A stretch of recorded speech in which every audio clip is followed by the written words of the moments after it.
Hi, are you interested in slowing down aging and maybe thriving until the last breath? Well, I'm Rusty Cottrell, physical therapist. I've been into anti-aging since I was 15, and I had a 30-year-old ancient teacher at the time. I thought so. Beat me in a 5-mile run, and I thought, I better learn what he's doing. And I've been learning ever since then, and I'm 68 years young now, and I've been into this whole process of learning and processing everything I can to be able to thrive until my last breath. And you've been a physical therapist for how long? I've been a physical therapist for 45 years. That's a good long time. And I'm Debbie, and I am a dietitian of 42 years. And I too have been into anti-aging. So originally when I was doing all my continuing ed post-school, my major goal was to learn as much as I could about prevention. That's what we called it then. And now we call it functional medicine. All my continuing ed I put into that because I wanted to know how to stop disease from the get-go. I didn't want to be putting band-aids over symptoms. I wanted to stop the disease process before it even got started or even showed itself in the body. We want to thank you for tuning in today, and we're hoping that you're blessed by the information that we share today. And like we want to thrive until that last hurrah, we want to see you thrive as well. You've probably heard about one of the hottest topics going around in the health world today, and that word is inflammation. But could you define it? Could you describe it? Could you know exactly what the warning signs are for that? What causes it? What causes it? Do you know what you could do to shift your lifestyle to help reduce that inflammation? In today's video, we want to help you spot some warning signs, to know exactly what inflammation is, but also to show you some simple lifestyle shifts. So tell us a little bit more about what inflammation is. Well, as a physical therapist, I saw people that were in acute injury, and you'll need inflammation, like for example, a medial collateral tear. You need inflammation to come in and heal that so that you get the fibrous scar tissue formation and then healing. But when you have chronic long-term inflammation, like an infection that doesn't go away, that's the kind you don't want. And the problem is that chronic inflammation is like a hidden, it's really deep. Mm-hmm.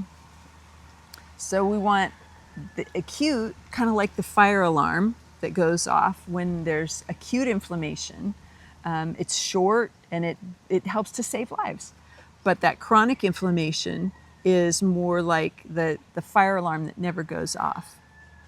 Never stops. Never stops. We had a tsunami warning just, a few weeks ago? Mm-hmm. And one of the alarms is like right there, not very far away. Mm-hmm. And we actually had a tsunami coming on its way from earthquake in Alaska, was it? I don't remember where that one was from. Anyway, it was on its way.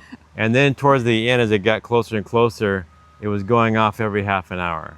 Yes. And it was so loud. And it goes off for a full minute. Oh, you have to plug your ears. It's just, Anyway, that's what chronic inflammation does. It stresses you out. Mm-hmm. It's not good. Let's talk about that a little bit. Well, and just something, because maybe they don't have tsunami warnings, but you've all heard that incessant beep on your smoke detector. And that's kind of like chronic inflammation. It's like that chronic beep, and you just want to tear the battery out and replace it. Well, that's chronic stress. It's like that. I don't know if you can hear that noise, but there's someone next door. That backup beep. That's stressful to me. So in today's video, we want to help you spot the warning signs of inflammation. We want to help to show you some simple lifestyle shifts that will help you to decrease your inflammation and to avoid inflammation in the future. So you want to think of like acute inflammation is short and it's over. Yes. Chronic inflammation, long-term, it's burning your health from the inside out. Yes. And a fire that never goes out. Right. So most people understand swelling and injury, swelling with a cut or redness with a cut, but that real danger is that hidden chronic inflammation. Let's talk about 3 things that they can do. 3 things that cause Yeah. inflammation, and 3 simple shifts Yes. for each of those things. So the first one we want to talk about is a poor diet. You've heard about processed foods and how processed foods aren't good for you. Well, why aren't they good for you? They're inflammatory. They actually increase the inflammation in your system. So avoiding those processed foods, avoiding, well, if it's got a package and a label, it's processed. They're not going to give up all processed food. No, but reading the labels and you can find out what's in it, and know that there are certain things that are worse. So that you want to decrease the processed foods. Sugar. Sugar's another one, and fried foods. Yes. So if you're from the South. Right. And one of the things that's especially related to those fried foods is the bean and seed oils. So they're super popular. You've heard of canola oil. You've heard of soy oil, also even grapeseed oil, vegetable oil. A lot of those are more inflammatory foods. They actually throw your hormones out of balance.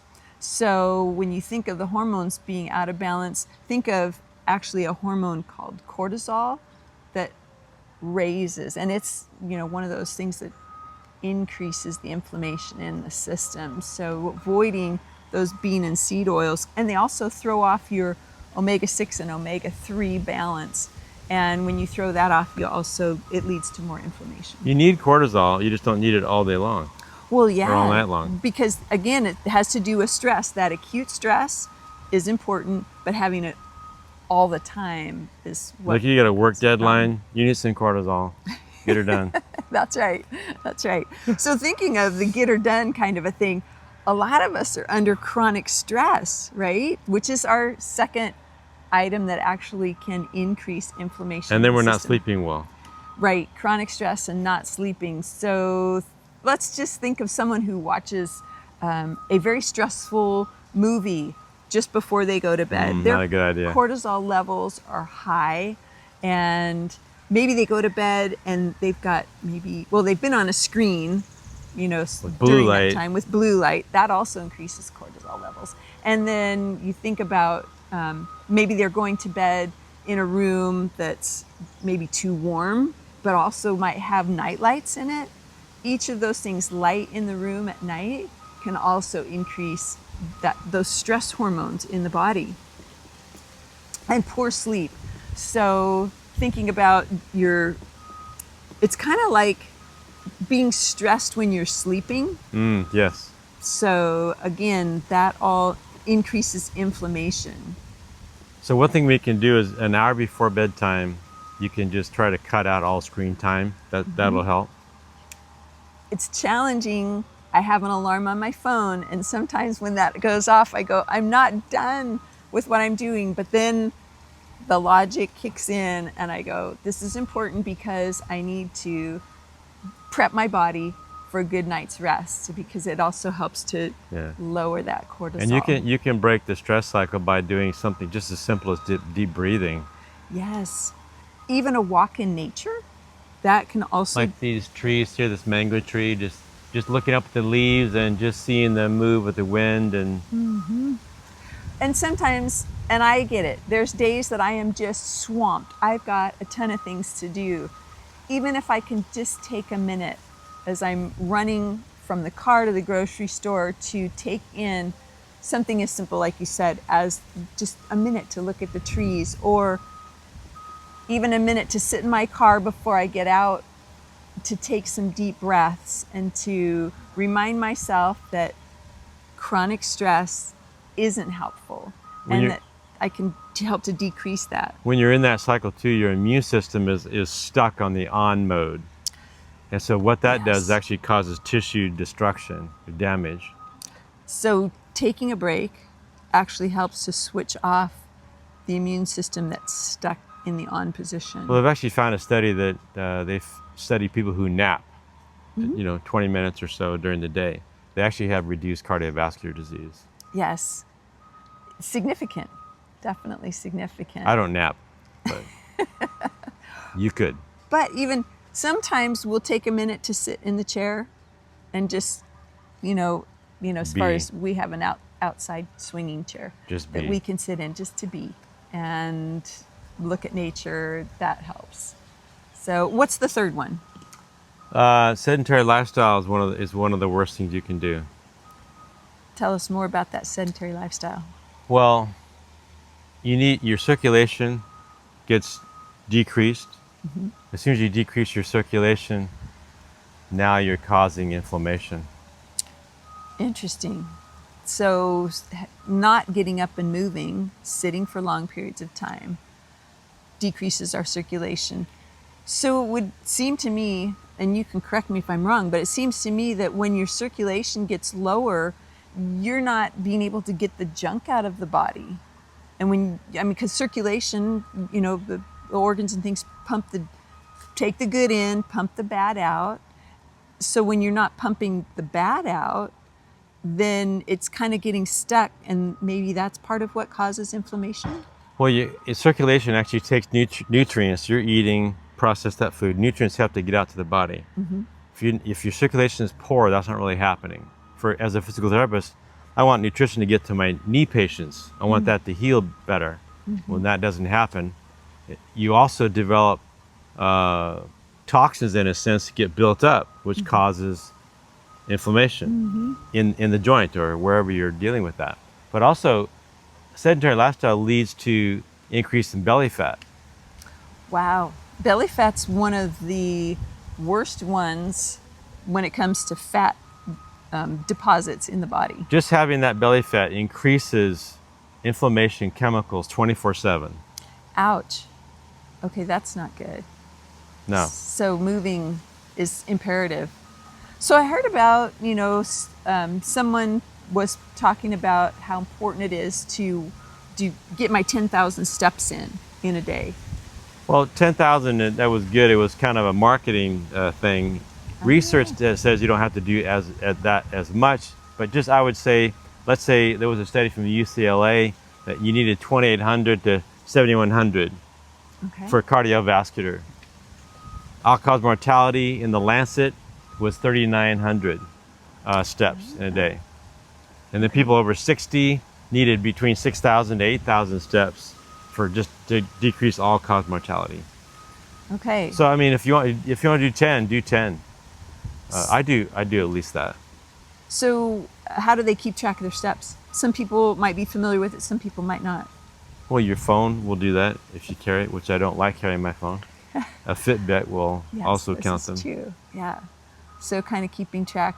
And if you look at a phone, because I've noticed on my step counter that's on my phone that they have a certain number of steps, kind of approximates, let's say, a mile or, that type of thing. So if let's say the walk around the block or the walk to X position and back is a mile or 2 miles, you can kind of gauge approximately how many steps that is. Once you know, you don't have to carry your phone. That's right. That's right. So it might just be monitoring those first few times to kind of get an idea of how far it is. In our exercise program, we know exactly where we're walking, where we're riding our bike. We know exactly that distance, and so we don't have to carry our phone with us. So when you're looking at the number of steps, it sounds to me that the total number of steps, the quantity, is more important than the intensity. Is that what they found? That's what the research is saying, yes, the quality. All right. So when we look at inflammation being that fire alarm, and we look at, acute is okay, chronic is the problem, and we think about just 3 things. We talked about a poor diet, we talked about chronic stress, sedentary lifestyle, and then those things that we can do to help in each of those areas. It'll be difficult to just all of a sudden dump processed food for most people, but decreasing it will help you. So maybe like the Super Size Me guy that ate at McDonald's 3 times a day. Yeah. Maybe if it's, once a week, or, your favorite processed food, instead of having it every day, decreasing it, knowing that every time you decrease it, you're actually giving your body a chance at decreasing its chronic inflammation and Think- chronic stress. Think of it as a fire that's just ever burning, and that's the inflammation inside. You don't want that fire going like that. You want to put out the fire on a daily basis. Right. Anything else you wanted to add in? You know, we have a lot of information on our Control Wellness channel, and you can check out some of our activation videos that talk about how to add another element in to decrease the inflammation. You can actually do it nutrigenomically, which means there's certain nutrients that turn on your genes that produce anti-inflammatory enzymes. And so you can look in the description below and find those things. And you may have a topic that you want to hear more about, that we would be able to share with you information on that. So please be sure to throw that in the comments, and we can follow up on that and add an episode in the future. We'd love to have you hit the like button. This has been helpful for you so that we can get the word out, but also to subscribe so that you don't miss future episodes. We want you to thrive. Absolutely. And until next time, aloha.